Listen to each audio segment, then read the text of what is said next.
Welcome everybody to episode number 9 of the Vintage Spotlight podcast. My name is Jeremy Lee. I'm joined by Leighton Sheldon. We are glad to be back for another episode. Leighton, how are you? It's been a while since we've done one of these. I'm doing great, Jeremy. How about yourself? I am doing well. The hobby is exciting as always. I'm loving my vintage as I always do.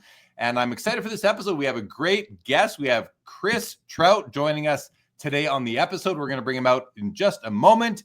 A new re-entry collector back into the hobby. So we're going to get into that story. We've got a few other things to discuss. So why don't we just get on with it and bring Chris onto the show and let's get into our discussion, Leighton. How's that sound?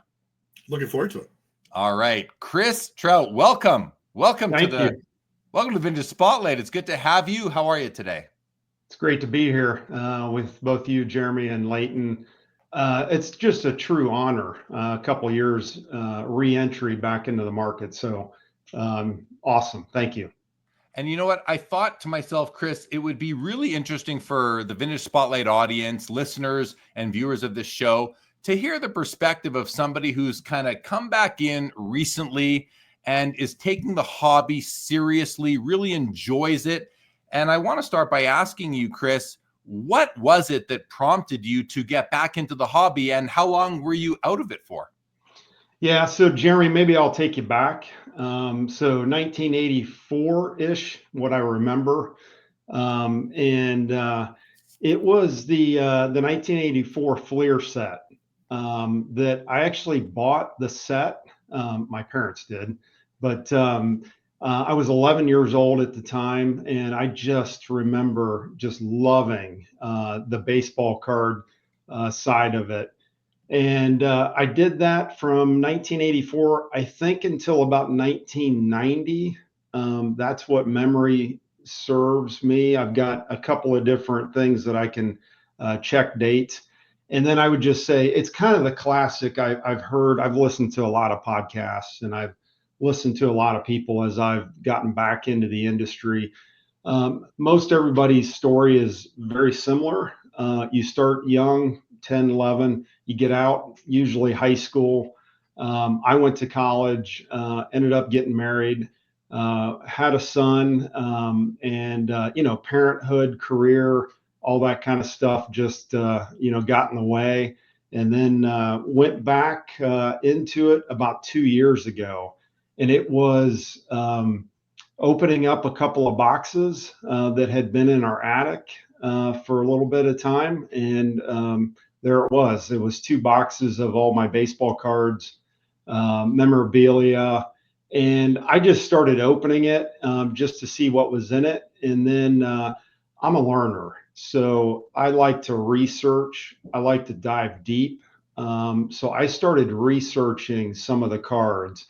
And again, I didn't have access to a lot of funds when I was younger, so a lot of the cards were inexpensive, but it was just fun to go back and research those, and so that's kind of what got me back into it. So I want to ask, you discover your collection from your childhood. It reignites the interest, maybe the passion for collecting sports cards. What's your next step? Where do you go to see where has the hobby how far has the hobby come since the 80s?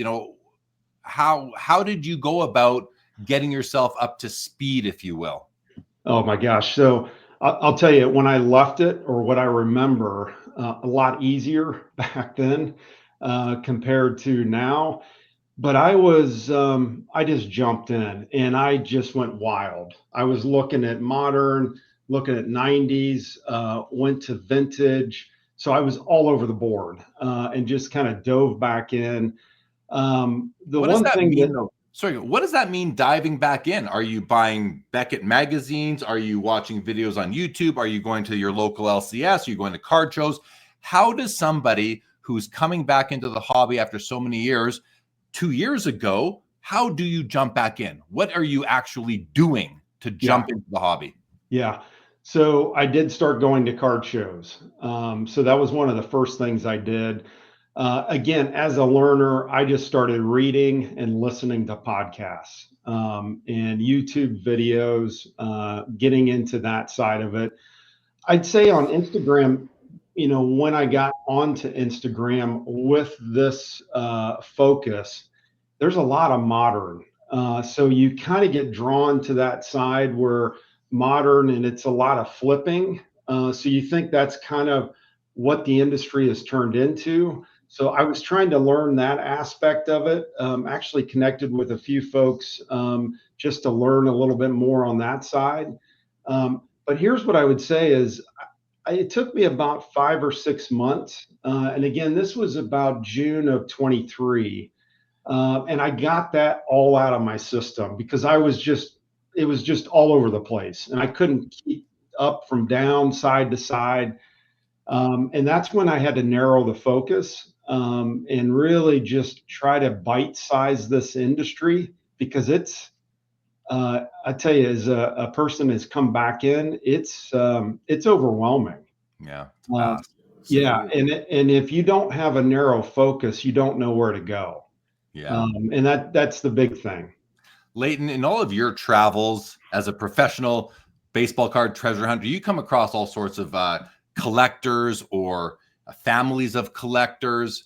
You've met people like Chris before. How would you counsel or advise somebody who's coming back into the hobby after that long in a way with the goal of maybe minimizing their tuition and not making mistakes? How would you approach talking to somebody like that? And you've talked to others, I'm sure, that are coming back into the hobby, trying to get involved. What are some of the experiences you've had with that kind of, I don't want to say new collector, but a collector re-entering the hobby? Sure. So I think the first thing that I would advise someone to do, if they're able to, is take it slow with their wallet. Because if you take it slow with your wallet, all of the knowledge you acquire along your journey, you'll still have the funds in your wallet to take action with after you acquired the knowledge. But as Jeremy, and I like the way he refers to it as tuition, your tuition will be much more expensive if you decide to take action earlier in the process. But make no mistake, if you're having fun, there really isn't a right or a wrong. But if you want to have staying power and you like to be collecting this time around, Chris, or anyone else that's newly re-entered back into the space, I agree with what Chris is doing.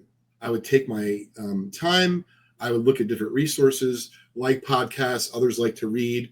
And then something that's really simple, even though it's monotonous, I'm a big fan of whether it be you like a big auction house like an RA or Heritage, or you want to go on eBay and follow like a Slab Sharks or a Probstein, which both those companies sell a lot of consignment. I like looking at the completed auction prices on the areas of interest to me, because even though I haven't bought anything yet, it's just in my brain. I'm like, okay, I saw that Jackie from 56. It sells for about 700 in this. And all of a sudden you're bidding. It's the final day of an auction. Maybe it's the first time you're ever going to bid on a Jackie. And you've seen the last 6 examples in that grade sell for 700 and you're bidding at 5.25. You're not necessarily going to make a ton of money, but I think that all of that tuition, all of that learning you're doing will certainly serve you in the long run. And then another great thing that I would recommend, but it's also super fun, is to go to a card show or local, convention, meaning where you don't fly, you don't have to stay overnight, because for the price of admission, right, $7, $11, $4, and maybe $6 for like a really bad hot dog. If you have to go that route, then all of a sudden you literally have access. Most of the dealers are going to be really nice. You might have some that are kind of sitting down and you could feel the energy is a little bit off. No problem. Stay away from those. But if you go up there, even if you don't have any intention to buy, there is so much in terms of free education to be had there. And to be clear, Chris, as you mentioned, you like podcasts. Just a few weeks back, I guess maybe a little bit longer at the last Philly show, Sammy Thunder was one of our guests here on the Vintage Spotlight. And he led me to a rabbit hole of content about these Venezuelan cards, Chris, which even though maybe I could have Googled and eventually found it on YouTube, it was really nice to kind of have that handoff, that assist, to be able to go seek out that content. And that wouldn't have happened if I wasn't at that convention. So I think conventions are really a wonderful way and an inexpensive way to take away a vast breadth of knowledge from folks that have just a wide breadth of information to share with folks. Yeah. Yeah. It's interesting, Leighton. So one of the things I did looking back now, PWCC, I was all in. I was exactly what you described.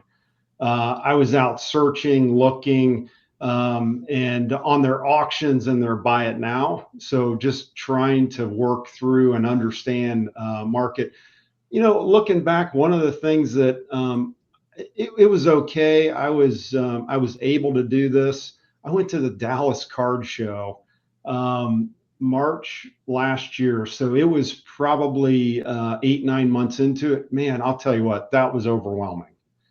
700 plus tables. I had no focus, and spent 3 days, and it was just like overwhelming. My mind was tired every day, but just had a lot of fun. And I remember the plane ride back to the state of Washington. I was just like, I don't know what just happened there. I learned a lot, but I'm exhausted. But let me see if I could do it again. So I find it interesting, because you say you went there overwhelmed, no focus, yet from talking to you, you have found your focus now. And I respect that. Someone, I think you want to kind of go through your re-entry phase as quick as possible, because that feeling of being overwhelmed can be very intimidating. And I think it could lead a lot of people to saying, you know what, this is too much for me. I'm just forget that. But you didn't do that. How did you overcome feeling overwhelmed and maybe saying, you know what, there's just too much to choose from? How am I ever, you go to a restaurant that has an 18-page menu.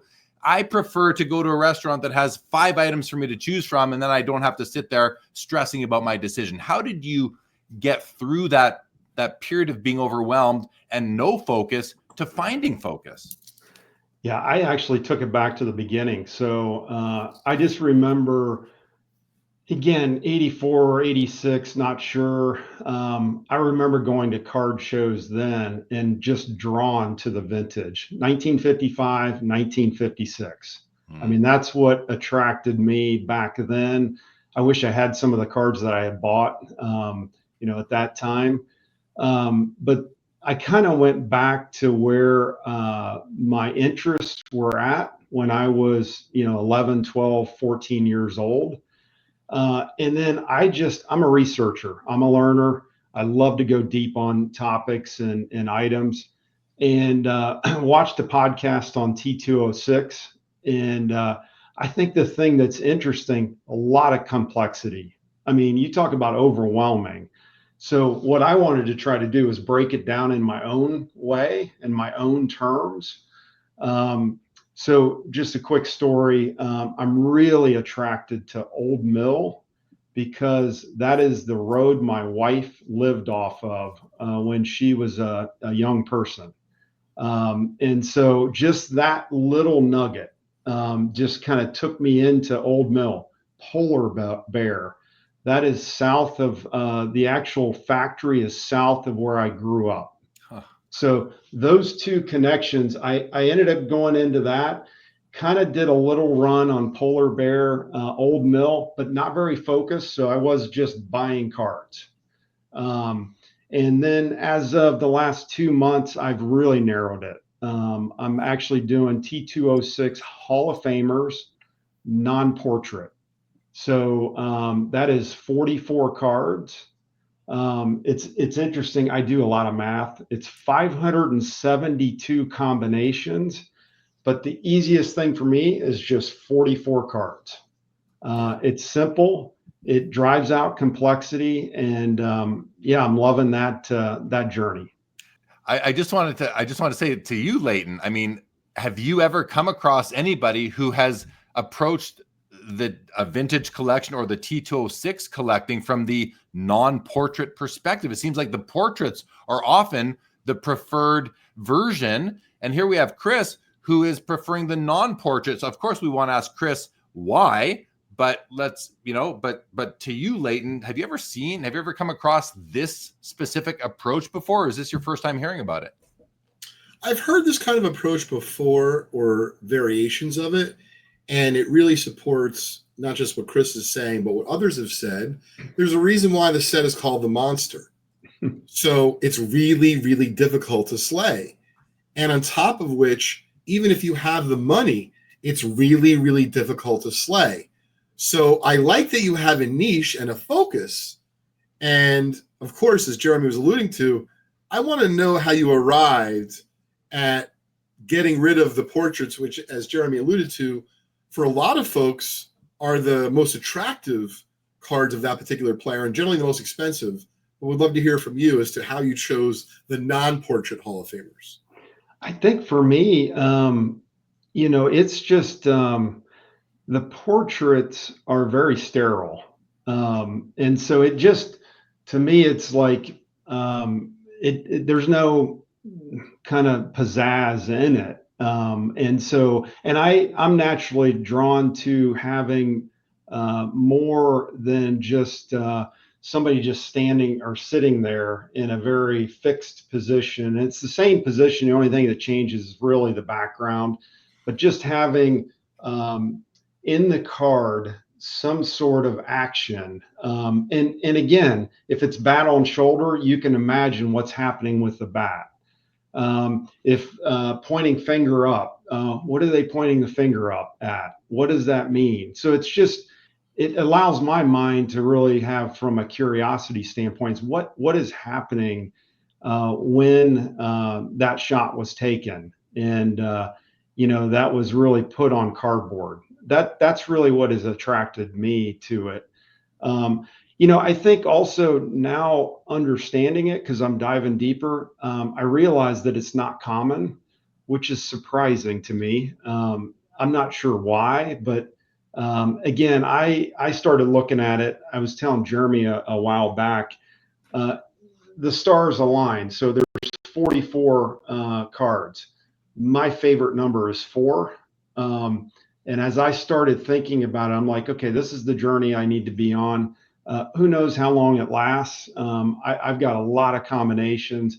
I'd love to just get all the old mills, but at this point, I'm going to take what I can get. I'm going to keep on the journey. Leighton, I think it's what you said earlier. I got to make sure that I don't wear myself down. I don't lose interest, and I think keeping it simple, having some fun, that's what I'm going to try to do. How far in are you so far into this 44 card journey? 2 cards. So 42 to go. Yeah, and they're bought them on REA. So I'm a huge fan of REA. I spend a lot of time on there. And so I'm 2 cards in. And so I've been pretty selective on the cards. And again, I'm not trying to, as Leighton said, my budget, I'm trying to keep it in check. And so I'm not starting with any specific cards. It's kind of whatever is out there feels appropriate. And I'm going to lean into it. And are you looking for certain grades? Are you looking for certain conditions? Are you okay with the card where part of the corner is missing? Are you okay with cards that have creases through the faces or through the bat? How are you refining your collection to make sure that the cards you are, because I would think you want all 44 cards at the end of the day to look similar, just from a present. You don't want some that are perfect and some that are messed up. Maybe you do. I don't mean to speak for you, but how are you approaching it that way? What are your plans for this 44 card collection? Yeah, and I guess to not be exciting on my answer right now, I'm trying to keep it simple. So I'll show you Joe Kelly. You can see it's got a paper loss, on that side. John McGraw, it's got a crease right through the face. Mm-hmm. But again, I'm trying to keep it simple. And I think for me, it's just getting cards in hand and kind of working through that journey as best as I can. I think I actually had a chief bender but it had a pinhole. I don't know why pinholes for me just don't work. And so I sold it. So I'm trying to keep it simple. I'm not trying to overthink it right now. I'd love to have the highest grades, but I'm going to work through my journey and whatever I can get, I'm going to get. Chris, I'm curious, seeing as how you're willing to really, as you said, accept like a lower grade just so you can complete your journey. Are you only going to buy graded cards? That's a good question. I actually just I put a bid on a non-graded card. I'm trying to think of Christy Mathewson on eBay. Oh, just Christy Mathewson. Yeah. And so I think what I'm going to do is if I do non-graded, I will get it graded. Now, one of the things I'm starting to understand as I'm continuing the journey, nothing against SGC. I don't like the look of that holder. I love PSA. So, I will try to do everything in PSA. It just is a cleaner look for me. So I will definitely get raw cards graded. I won't keep them raw.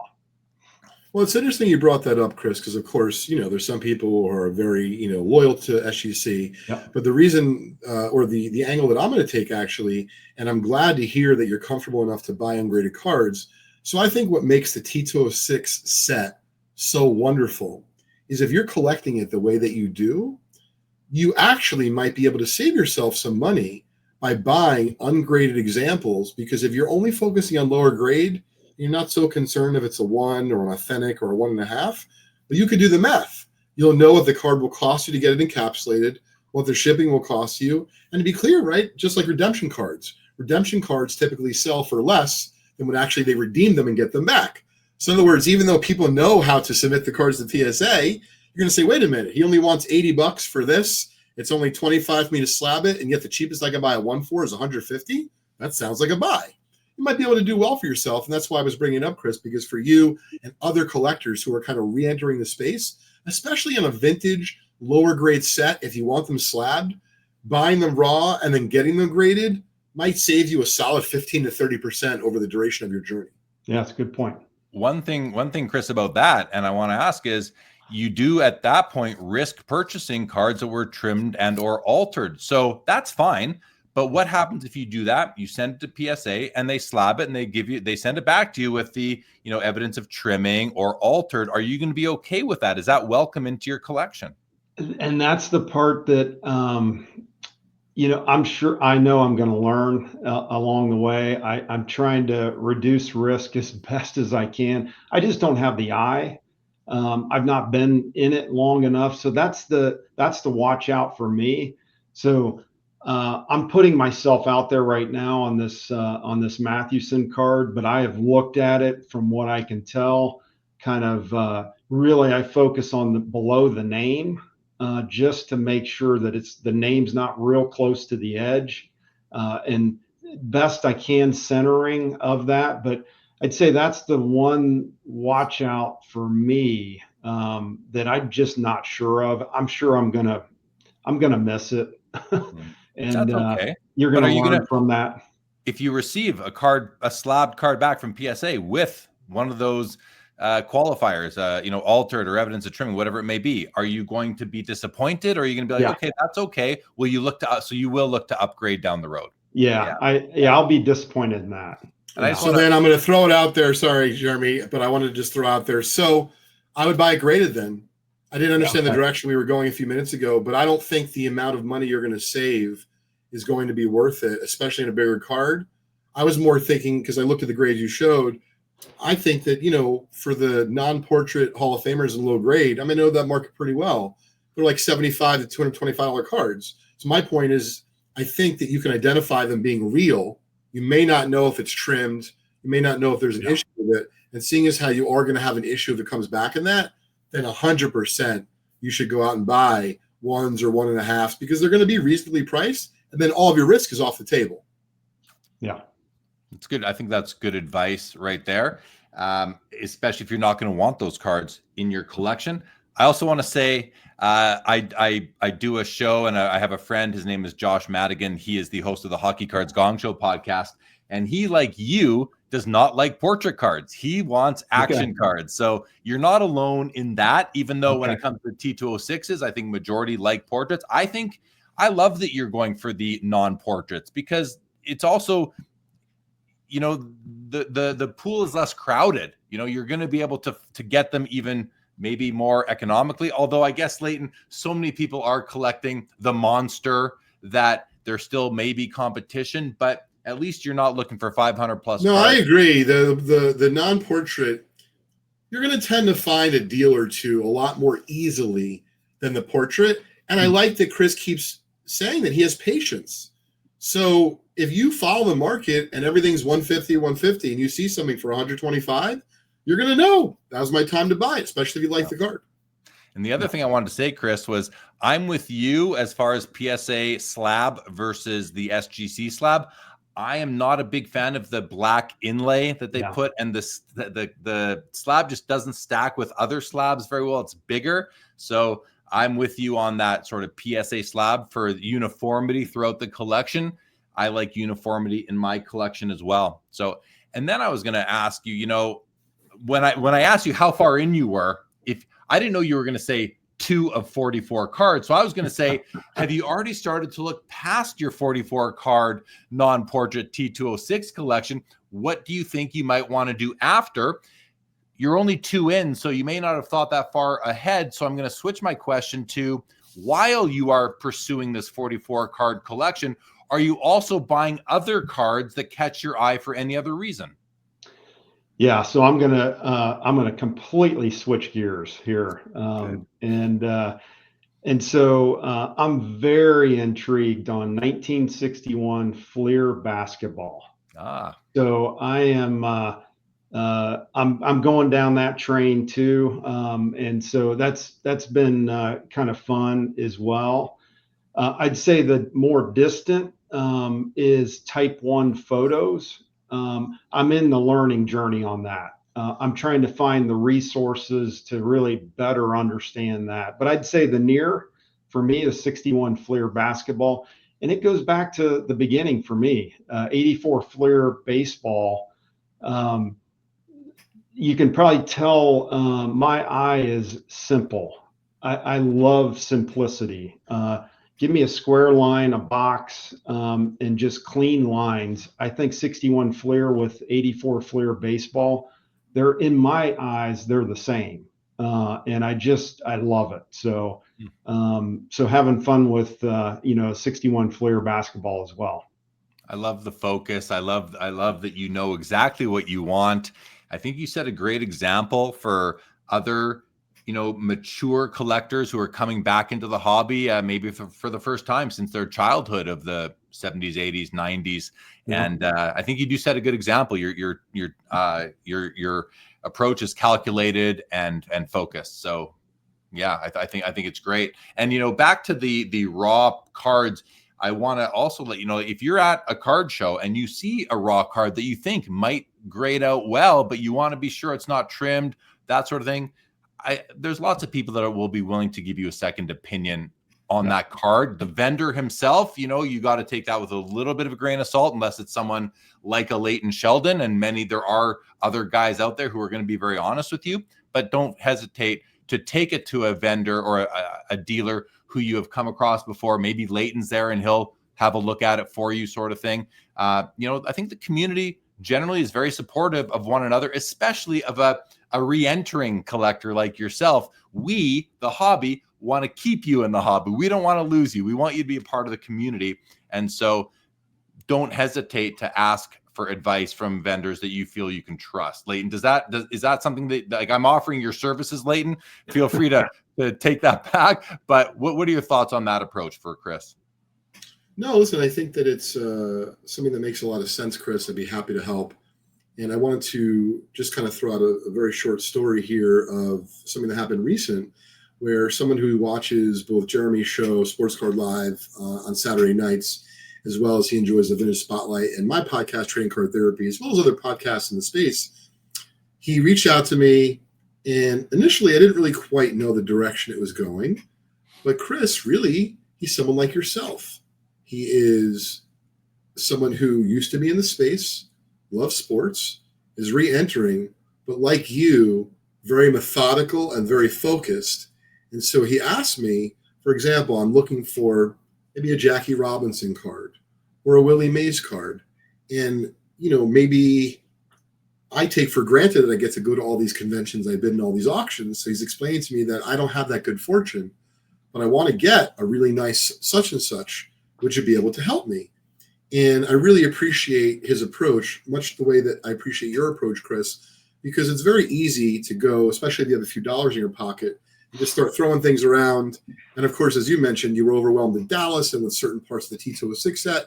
But I really like this gentleman and yourself. Like, all right, I'm going to get back to center, and I'm here for the long journey. I'm back re-entering the space, and I love everything I see. But yet I'm still going to try to do it slowly. I'm going to gather information. I'm going to seek other resources. And as Jeremy was, offering my services, there's plenty of other folks. If you do it with a smile on your face and you maybe offer them some free peanuts or something, they're going to be happy to, render you at the very least a pair of eyes. But I would also say, don't be afraid, because I've had this happen where, candidly, Chris, and for those that are new entrants back in the space, where you go to a dealer and you're like, I want to buy this ungraded whatever it is, right? A key rookie for $500. And you're like, I don't know why you didn't get it graded. And they say to you, because I just haven't sent out a package recently. A lot of people are telling you the truth. We know as dealers, grading is sometimes kind of a pain in the butt. Meaning, and to be fair, I don't sell $500 raw cards that commonly, but I do see from time to time, especially on lower grade 06s, Chris, I think that if you keep your nose to the grindstone, you get out there on the scene, right, to a local collector meetup or a trade night, or of course, a couple conventions or LCSs, you're going to find some deals out there on the lower grade, action shots of the T206 Hall of Famers that you're looking for. At the very least, you might find someone else who's in on the journey with you, and they might have that example that you're looking for, and they already have it, and then you're going to find a good deal like that. Yeah, great advice. Let's switch it up a little bit, fellas. Here, we were talking about community and the overwhelming nature of the hobby at times, and I want to kind of talk a little bit about how what the hobby really is, and how it can help us. Leighton, I love the name of your own podcast, Trading Card Therapy. You're not a professional therapist. You're not a doctor, but your podcast is named Trading Card Therapy. I think it's such a great name because for me, guys, when I feel overwhelmed, as a content creator, as an active member of the community on social media, local scene, going to card shows, there are times when I can feel a little bit burnt out by the noise of the hobby, the drama, even whether it's noise and drama in the hobby or even in our own lives, whether it's family related, career related, relationship related, we can often feel stressed out in life. And one thing that I think of for myself, it's worked for me for years, and I like to share with other people is, if the hobby has you feeling down, or even life does, pull out a box of your cards, pull out a binder of cards, and just look at them and remember why you love these cards and the original reason why you started collecting in the first place, and use your cards as therapy. And again, ties into pun not intended, but it's not even a pun, but ties into the title of Leighton's podcast. I think that's really important because we often can be overwhelmed and we can often feel discouraged, especially if you're active on social media. There's the drama, but go back to the cards. They can bring you back and ground you and remind you why you love the hobby. If you're ever feeling like you might want to get out of it, take a stop on your way out with your own collection and see if that's going to bring you back in and make you remember, maybe I just need to turn off Instagram or YouTube or Twitter or Facebook for a few days or weeks. I don't need to turn off the hobby altogether. You're back into this hobby, Chris, as of the last couple of years. You have a great approach. have you encountered any, what do you, first of all, what do you think about that approach to the stresses of life and turning to your cards? Does that resonate with you? And have you experienced any drama in the hobby that has maybe made you think twice? Yeah. So I think first and foremost, I mean, I'm a runner, I'm a cyclist. So, and I run a business. So, stress, it's here and there. It's interesting. Running has always been something that I used as an outlet to manage stress. It's interesting though, re-entry into this hobby. I'm sitting in my card room right now. So I developed a card room. Whenever I'm stressed, I come down here, and I think you hit on it, Jeremy. But for me, it's picking up a card, and then I can remember, who did I talk to? How did I buy it? What was the conversation? You just go, for me, you go down that kind of avenue, and it just takes your mind away from whatever, you're feeling or you're stressed about. And I'm looking on my desk right now. I've got lots of cards. I quickly look at a card over here, and I just remember like that. Okay, here's the story. Here's what it's about. That's for me. For others, they may find that just flipping through cards is a stress reliever. Not the experience of it, but definitely it resonates with me. Nice. Leighton, I mean, you do sports cards for a living. You're great at it. You're passionate about it. How about you? Based on this sort of line of discussion, do you ever encounter these things? What do you think about, go back to the cards before you exit the hobby, if it's something you're even considering? Well, yeah, that's certainly not on my, list of choices. I love what I do. But I do sometimes experience being overwhelmed or being frustrated with something. And I'm going to take it a step further. I don't just look at my cards or my photos. And I agree. I love thinking about the interaction. But I really like going down the rabbit hole of thinking about when I was a little kid, maybe a card that I always wanted. And I actually think it's very cathartic. And it's really not that expensive unless you have to have a PSA 10 of every card, where you're like, oh my God, I remember when I was a kid and I really wanted the Vermont Griffey, which card always came off centered, right? Or I really wanted an insert of a particular Jeter card from the 90s. Or I remember seeing the 55 Topps Barra. It was the first vintage card I ever saw at the Steinbeck Mall, in the early 1990s when I was getting serious about collecting. And you look on eBay and you can buy one for $100. Doesn't mean you even have to buy it. So much like you, Chris, I'm not re-entered into the space, but I'm pretty disciplined. So I enjoy looking, meaning not just at my own stuff, but I enjoy learning. Or for example, even well before I bought my Mellow Mint Cy Young late last year in Philly, like I fell in love with the Mellow Mint set. And so I was ready, actively looking for a type card for my collection. And of course, I'm not going to forget that experience of, buying my first type card just late last year. But that came at the end of a long journey of educating myself about it and getting excited. So I just find that when I get overwhelmed, I might check out what current auctions are running. I might learn more about the T206 set, or see if I can find anyone else like Chris that completes just the non-portrait. But now we know Jeremy's got a buddy too. There's a lot of different directions that you can take. And then honestly, if that isn't going to do it for you, I might just call a buddy. Like, hey, Jeremy, you got 5 minutes to chat? Let's think about a couple of things. Maybe it's hobby related. Maybe it's business. Maybe it's personal. But I've made such wonderful, wonderful friends. And, people that are getting married, having kids, going through real things in life. And like, I'm part of their life and they're part of my life. A lot of times that's what I turn to if I become overwhelmed with the hobby. But I'll be honest, I'm pretty good at keeping it, balanced. I've had a friend reach out to me who has been stressed out by the hobby, and he's literally called me and said, all right, Jer, talk me off the cliff here, because I'm ready to just pack it in. I'm like, whoa, hold on a second. And my advice is just pull out your cards, pull out your cards and look at your cards. Don't worry about all that noise that may be happening out there. that is external that you really can't control, except for that you can turn it off or mute it for a period of time.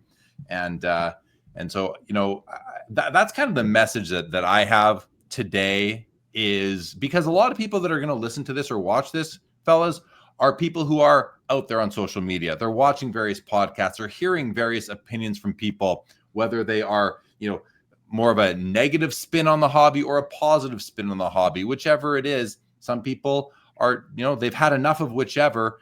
And, if that is you, my advice is don't let them dictate your hobby enjoyment. You have to take that into your own hands. If you are frustrated with the grades you are getting, if you're frustrated with the condition that cards are coming out of packs, if you're frustrated with negativity in the hobby, people just poo-pooing on everything and anything and everything, go back to your cards. Turn that off, go back to your cards, because that is why you came here in the first place, most likely. And that is likely what will keep you here and what will recharge you and just serve as a reminder for you. And it's worked for me for years, and especially being in the content game for 5 years now, where, you become, at times, some of us become the topic of other people's conversations, and that can be stressful in itself. And again, don't let that cause you to turn against the hobby, your hobby. Make it your hobby and enjoy the cards for what they are. It'll remind you of why you got into it in the first place. And I think that's just an important thing to keep in mind. Chris, you're nodding. Leighton, you're nodding too. Chris, what do you say to that? Well, I think it's great advice. I think you have to turn things off. You can't listen to outside voices and whatever's outside of your control. And however you bring it back to your center, and obviously, for all of us in this space, it's cards. So get back into the cards, really sit with the cards, whatever those mean to you, kind of turn off the noise and just get back to your center. I think it's a great piece of advice. And maybe seek a new project. If you're even bored with your own cards that you're not able to find, seek out a new project, perhaps. Give someone like Leighton Sheldon a call and say, hey, I'm looking for a new vintage project. Maybe Leighton has inventory. Maybe you have an inventory. Maybe you have a starter set for somebody that you could help, like that kind of thing. There's all sorts of ways to stay involved and not get too discouraged. Leighton, go ahead. Yeah, I was just saying, and so you also don't have to always reach out for your checkbook. Maybe Jeremy, the guy or your buddy you were talking to, or folks that I talk to, let's be honest, right? For a lot of folks, money's tight. And so I worry that as they see what's going on in the hobby and they see just someone else showing off a big card after big card, it's really hard to keep up with the Joneses in any area of your life. So what I say is, and you're right, whether it be reach out to me or anyone else for inventory, but if you're tight on money, don't stress yourself out by going into more debt. Oh, yeah. To me, when I was a kid, I loved trading. And when I was a kid, though, I couldn't trade on the internet. Not until 1990. It was America Online. It was the whole thing. I had to beg my mother to drive across town to go play softball and basketball with my friend Adam Zarin, because there was a lot of kids there. And at the end of it, we got to basically have snacks and we would trade cards. And it was amazing. But Chris, I got to do this like once a month. You could do it all the time now. So what I'm saying is, if you're someone who's frustrated, but you're also on a budget, you don't always have to just trade cards for cards. I've had people trade me services. I'm a really good graphic designer, Leighton, and I see you do a lot with such and such advertising, or someone on social media. So you're not always trading cards for cards. If you have a tight budget, there's still other ways to acquire cards in a really fun, manner. And so, listen, have some fun with your cards. If you don't have enough cards to have fun with, you'll find another way to enjoy the hobby. There's lots of different ways to spin it. Yeah, well said. Yeah, great add-on, Leighton. Thank you for that. All right, guys, before we wrap up, Leighton, you had shown us earlier, before we hit the record button, an early Ty Cobb pin. And this is and before you show that, I just want to say to everybody listening, if you're watching on YouTube, leave us a comment below. Let us know your experience with being frustrated, and do the cards help you recenter, recalibrate, find enjoyment again? How have you dealt with it? Have you gone to trading? if budget is a challenge for you, how are you still remaining engaged in the hobby? Let us know your thoughts on that. And then also let us know if you're newer to the hobby or new back in, if you've re-entered the hobby, or advice you have for people who have re-entered the hobby recently. The way Chris is doing it, do you like the way Chris is doing it? Do you have any advice for him or not? Leave us some comments on those topics. We'd love to hear from you. And I'll also just let you know, when you leave comments on the Vintage Spotlight YouTube channel, if the responses are coming from myself, by the way. They're going to come from, it is me responding from the Vintage Spotlight account. If Leighton comes in and responds, it's usually going to be from the Just Collect account. You would see anything from him, just so you guys know who is speaking, but I usually try to put my name after a response. With that, Leighton, let's have a look at this Ty Cobb pin, and maybe we ask for the people watching to let us know what they think of it. I'm going to spotlight you so we can see what it is, Leighton, and you can let us know what you're showing us exactly here. Sure. So this is, hopefully it'll come into focus. There we go. There it is. Perfect. It is a 1910 to 1912 time period P2 sweet cap pin of Ty Cobb. There's two variations, small letters and large letters of his name. This one is a small letters variation. This one is a really nice condition of 7. What I generally tell folks what you're looking for, or excuse me, what you're looking for on the P2 pins is on the back. Oftentimes the pin itself can be rusty, or the circumference of it can be rusty, but then this paper insert is often either damaged or even in some cases missing. So, this one just has a really nice look to it. But really the reason I was bringing up pre-show, because Chris was telling us about his journey kind of with T206s, and I'm curious, as vintage cards across the board of quality seem to continue to, at the very least, slowly appreciate, and in some cases quickly appreciate, have you ever thought about whether it be a pin or a silk or, a blanket, really, anything like that, non-card related? I'd love to hear, not just from Jeremy, you and Chris, but I'd love to hear from our audience. Is it something that you consider for your collection, or because it's actually not a card, has no place for you in your collection? I'd love to hear your thoughts. Let's go to you first, Chris. Yeah, so Leighton, I think Jeremy asked me this question. That may be my next journey. So I look at that, it's really cool. I think how you described it, here's the intriguing part of this pin, the backside. I just don't know enough about it because I'm just starting the re-entry into cards. But maybe that is my next journey of looking at unique items that are outside of standard cards. I don't know enough about it, but I'm definitely intrigued. I wrote down what it is and do a little research. But I'd say right now, just trying to keep T206, front and center for me. But maybe that's next. Nice, yeah. For me, Leighton, it wouldn't be something I would pursue myself. I really find, and as I get older, and there's more and more items that I just learn about, I think they're cool and I can appreciate them, but I don't need to collect them. They're just not for my collection. Doesn't mean I don't like them. Doesn't mean I don't think they're cool. I'm not going to collect them. And I've gotten to the point now, and this happened about 18 months ago, where not only am I only collecting cards, and there are I have other things I collect that are not sports related, but I only want cards that are like from the size of the 52 tops and smaller. I don't even want tall boys. I don't want oversized cards in my collection. I just want them to fit into my 2-row boxes nicely. So I don't even have a Joe Namath rookie card anymore, or a Lou Alcindor. And I think those are key cards, but I'm going to find a different way to do it. When it comes to the Lou Alcindor, I'm going to go after his first Lakers card. I think it's the 75.